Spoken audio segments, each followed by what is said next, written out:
Այսօր մենք իմացանք, որ ինչու է մեր երկրի վարչապետը պարգևավճարներ վճարել իրեն, իր մերձավոր շրջապատին, նախարարներ, պատգամավորներ միլիարդավոր դրամների հույժ գաղտնի հոդվածով։ Միլիարդավոր դրամներ, քանի որ ըստ նրա, եթե այդ պարգևավճարները չվճարվեր, հետագայում մեր երկիր քանի որ շատ ներդրում է գալու, հիմա չէ, հետագայում այդ մարդիկ կոռուպցիայով կզբաղվեին, իր շրջապատի նախարարները, պատգամավորները, եւ դրա համար նա իրեն եւ իր շրջապատի նախարարներին եւ պատգամավորներին պարգևավճարներ է բաժանում։ Այն ժամանակ, երբ Հայաստանում ունենք մարզեր, որտեղ ամեն երկրորդ համարյա աղքատության շեմին է, ապրում են ամսական 50-60 հազար դրամով,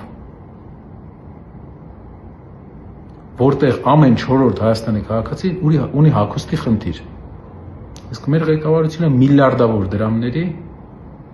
այն ղեկավարությունը, որ խոսք էր տալիս, որ պետք է համեստ ապրի, միլիարդավոր դրամների պարգևավճարներ է ստանում։ Սա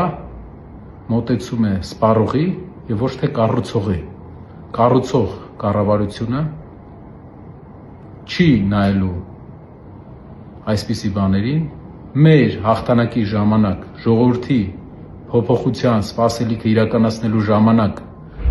երկրի նոր վարչապետը ստանալու է ոչ միայն չի ստանալու պարգևավճար, այլ ստանալու է 1 դրամ աշխատավարձ ընդամենը։